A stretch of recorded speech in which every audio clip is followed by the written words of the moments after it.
word corona is right under the term structures of the cranium. It's under the word sphenoid, which I tell you doesn't belong there.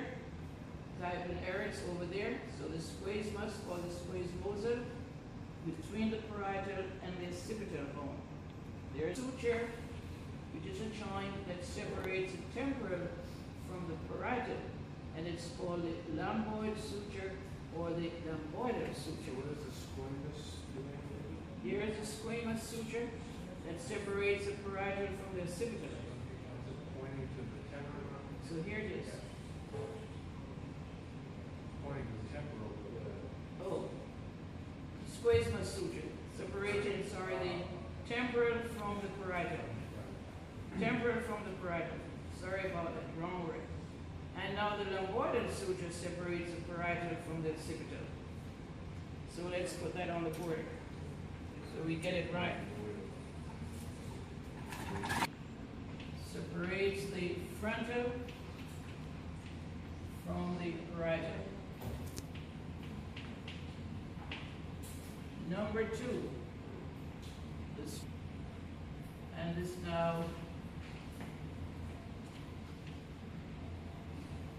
separates the temporal from the parietal. Number 3, the sagittal suture. And it separates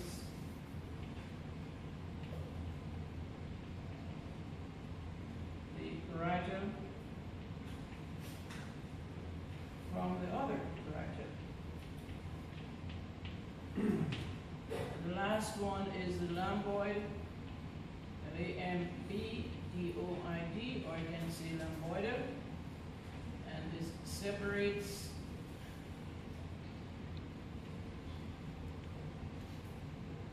the occipital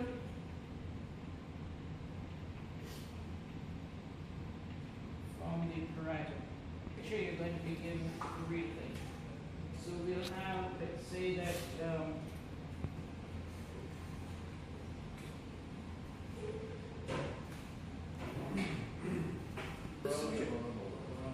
corona, separating the frontal from the parietal. I tagged this and said, name the suture. Sagittal, separating the two parietal. And down here would be the lambdoid that separates the parietal from the occipital. If I have the skull here, and I said name now the suture, squamous, separating the temporal from the parietal. So expect a question on. Here is the mandible. It's going to make sense to you now. So this is the process, the zygomatic process. That's not labeled there, but it's called the process. This bone here is the zygomatic bone, the cheekbone. This is the zygomatic bone. So this little bone here is the zygomatic bone that comes from there. We have many zygomatic bones. All of these are the zygomatic bones. All of these are the cheekbones, zygomatic bones. All of those are this bone right here, the zygomatic bone. Now, here's the zygomatic process, as I said before. And so now the process comes from here, coming this way. Here is the external auditory medius. This process comes and meets with this bone. And I'm going to come around and show you. Here's the suture, the zigzag suture there. So this is showing you that this is the part of the arch right here. Remember, this doesn't fit it. So that's, and this now suture comes out and meets with this there. So the foot now makes an arch. So that's called, where the two bones meet, it's called the zygomatic arch. Zygomatic bone, where it meets, you'll see a zigzag, which is a suture. Where these two bones meet, it's called the zygomatic arch. By itself, this tiny bone is called the zygomatic bone, which is one of your facial bone right here. And so here, where the mandible goes up, part of the mandible goes up and gets into this fossa. So it's called the mandibular fossa. So the part of the mandible sticks right in that fossa and make a joint. And the joint now is on your checklist. It's called the temporal mandibular joint, right there. So if I stick a piece of paper there and I ask you to name the joint, it's the temporal mandibular joint. And by the way, you can use the abbreviation, and the abbreviation is TMJ. TMJ. Here is the mandible, and here it goes into that fossa. The fossa is called the mandibular fossa. If I said name the joint, it is the TMJ, which stands for temporal mandibular joint, which you have on your checklist. What's your question? So the zygomatic arch is where the cheekbone and the what are we doing? Zygomatic process meets, right. So the zygomatic process is coming from the temporal bone. And where it meets with the zygomatic bone, you form an arch. And I'm coming around and show you where you have a zigzag. It shows you there's a suture there. End of it has a suture, part of the suture, this other end has the other part, where they meet with the zygomatic arch. First of all, this is the temporal bone. Be able to identify it because it has this little foot that goes across. The foot is the zygomatic process. So this is the temporal bone. 2 questions for each station. First is name the bone. It would be the temporal bone. And now we're going to name some bony markings. So let's go into the items that are on your checklist. Since this is not on your checklist, I'm not going to ask you. This is the zygomatic process, right? That means with that zygomatic bone. So now the petrous portion is the same thing as the squamous region, which is here. So we can check that off. We took off carotid canal and jugular foramen because it belong there. The temporal mandibular joint, also known as TMJ, is right there. Where the end one part of the mandible meets into that little fossa, or the TMJ or the temporal, allows you to go up and down when you're chewing the food. The mandible is going up and down, so that's TMJ, temporal mandibular joint. Now, the tympanic portion is around the external auditory meatus. That's the external auditory meatus there. And now the zygomatic arch is right there. You can see the suture line where the process meets with the zygomatic bone. That's an arch, or the zygomatic arch. And here the zygomatic bone by itself. It's supposed to be able to identify the tiny bone from there. You can see a part that represents part of the organ of the eye, and you can identify the part that is going to make the arch. So nothing else that you're responsible for on this bone. Any questions on the temporal bone? Blood vessels and nerves to pass through. So tiny hole there. This is orbit. Super means above. So the supraorbital foramen is tested. And it's supposed to have one on this side too. Not, this is man-made, but one is present. So I can put a pin in there with a number, and I'm expecting to get supraorbital foramen. So 2 things to identify the frontal bone.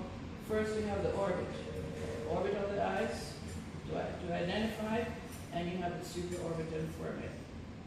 So let's go from table to table. Frontal bone, you have the orbit to help you, and you have the opening in there. With the orbit, and you have the opening, which is known as the supraorbital foramen. So now, one more item, and that is I would like to invite all of you to, the temporal is there. These are the zygomatic bones, the maxilla. Here is the vomer, and put it together. There are the 2 nasal bones. This is the mandible, so you can come around, you can see the sphenoid is there with the butterfly wings and the thyroid process, and also the ethmoid bone. You can come around, we're not going to take it outside, it's very fragile, but we can pull it as far as that, and you can work with it, you can look at the bones yourself. You can pull it apart, you can bring it back together. So that's the end of the greater horns, and down here would be the lesser horns. Very easy bone.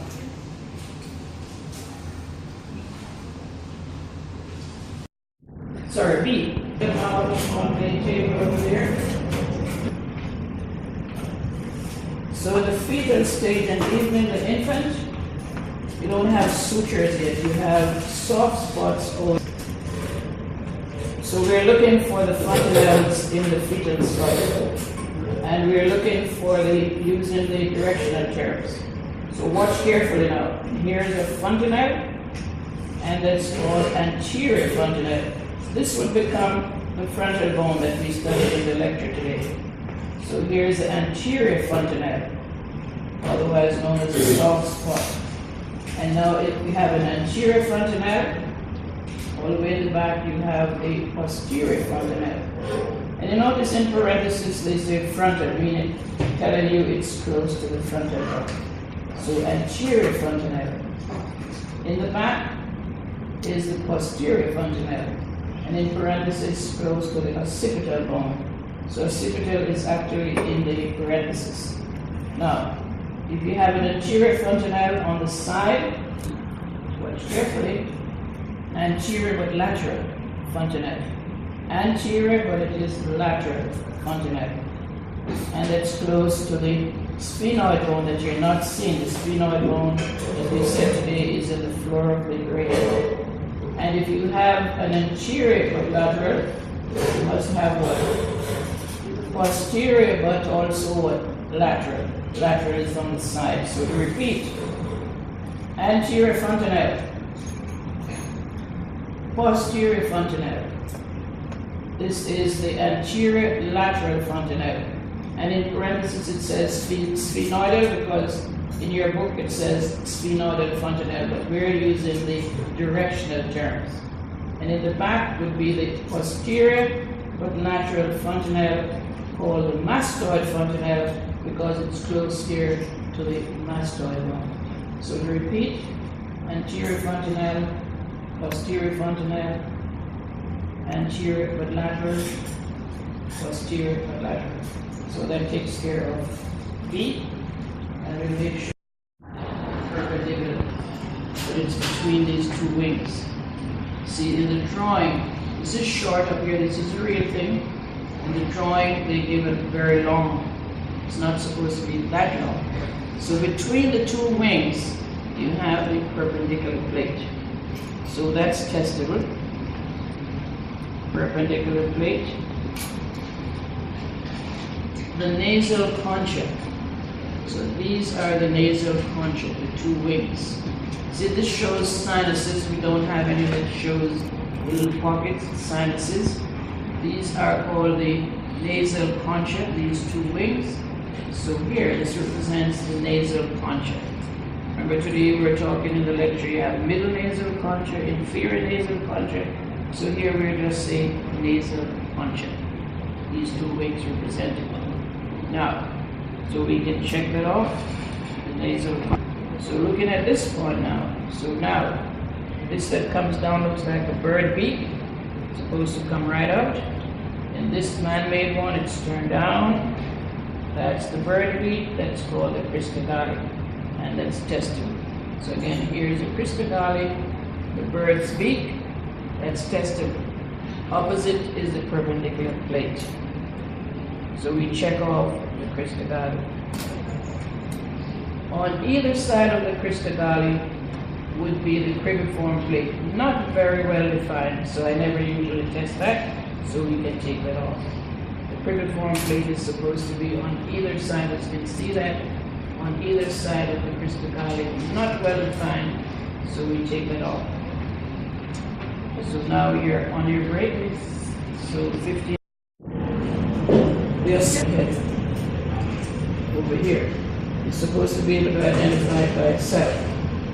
So we can check out the word frontal, and we go down to the word occipital. And here is now a large foramen called foramen magnum. What do you think is passing through here? The spinal cord. So you have something to help you to identify it. It's the bone at the back of the head. This is the foramen magnum to allow the spinal cord to pass through. But you also have another item on there to help you to identify the bone. Remember today we said there are bony markings. Condyle is a bony marking where joints are going to be formed. So I'll go from table to table. Here is the occipital condyle. Occipital condyle rounded projection right around the foramen magnum. Occipital condyle. So if I two questions for each bone, or each station I should say, name the bone, name the bony marking. That would be the occipital condyle. Optic canal.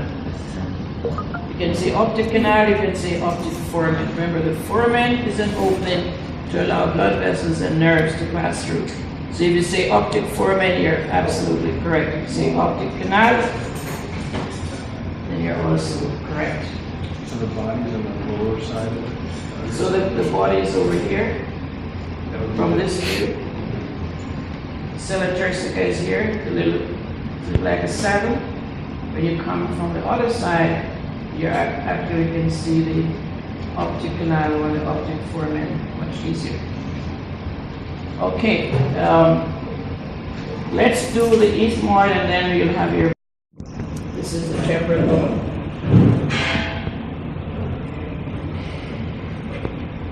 So that's the temporal bone right here. Itself. It's supposed to be able to identify it by itself. Temporal bone. So make sure that you're examining these bones today, that you can identify it by itself. You're not going to get a skull asking you for the temporal or the parietal. Life is not that easy. It's supposed to be able to identify it by itself. Okay, so the temporal bone, we can check it off. And now features of the temporal bone that belongs to the temporal bone. First of all, the carotid canal and the jugular foramen don't belong there, so we can circle that. I'll come back and show you where it belongs. So we're going to put a circle around that. We'll come back and show you that. And now we're going to take now the items that are testable on the temporal bone.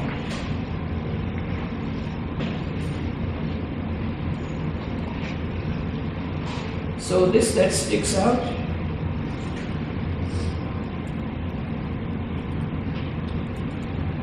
So today we spoke about the meatus.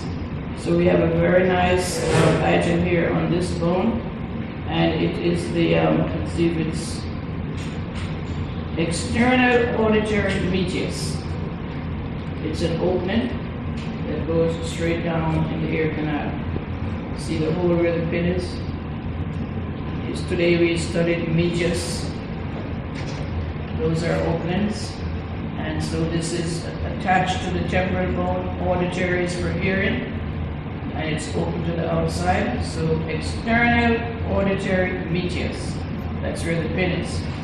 The external auditory meatus. When you have an ear infection, the fluid goes down in the throat and you end up having a sore throat at the same time. External auditory meatus, that's where the cross it out. And only test you on what is available. Now, here is this looks like a foot that goes across. It's called the zygomatic process. So again, here it is. The zygomatic process looks like a foot that goes across. It's going to meet with the zygomatic bone to make an arch. So this is a zygomatic process. When things sticks out, it's called a process. So here is the zygomatic process. Here is the external auditory meatus. The style of the process, I asked you to take it off. It sticks out from here. It's not present. It's all broken.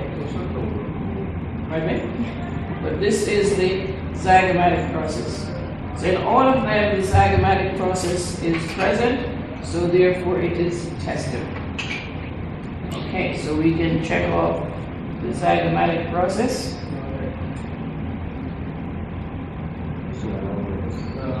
Okay, so it's not there, but we'll come to that. Maybe it's on another, maybe it's,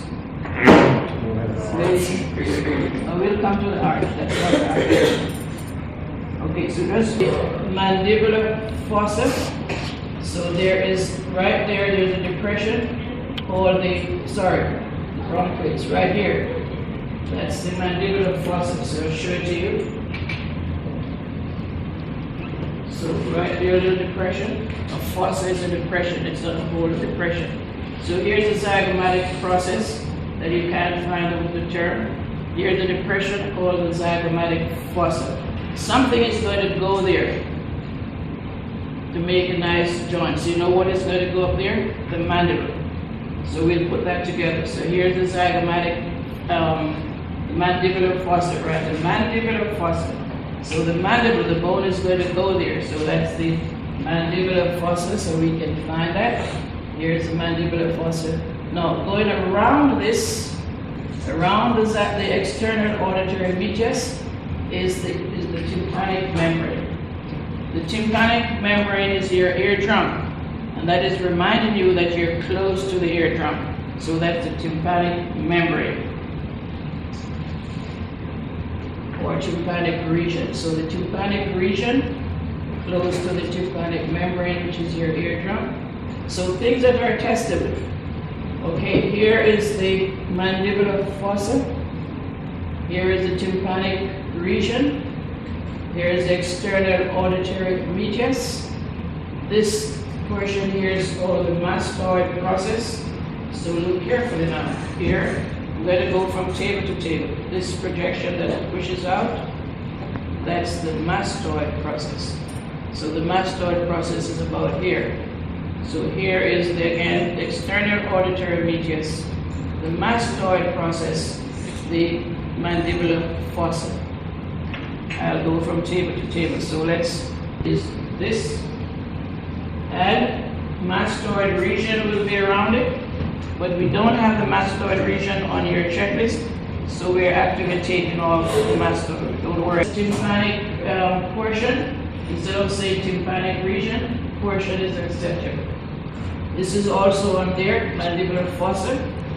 This we're taking off, the mastoid process is there. The external auditory meatus is there. The mastoid region, take that off, it's not on your list, so don't worry about it. And the squamous region. So here is the squamous suture. So all of this here would be the squamous region. That's a squamous region. And it's not on your list, so we don't have it. Mastoid process is not there either. Right, so you don't have to worry about it. Only worry about the items that are on your checklist. Only worry about the items that are on the paper in front of you. The mandibular fossa. So again, here is the zygomatic process that goes across. Right underneath it, there's a depression called the mandibular fossa.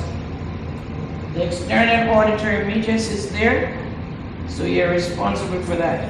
Make a circle around the carotid canal and jugular foramen, doesn't belong there. We'll come back to the temporal mandibular joint. The tympanic portion is the same thing as saying the tympanic region that goes around the external auditory meatus. Take off the styloid process, and zygomatic arch, we're going to come to that, and zygomatic bone, we're coming to that. So the petrous portion is the same thing as, say, the squamous region. Squamous region and the petrous portion is the same thing. Okay, so now let's show you how we get to the zygomatic arch.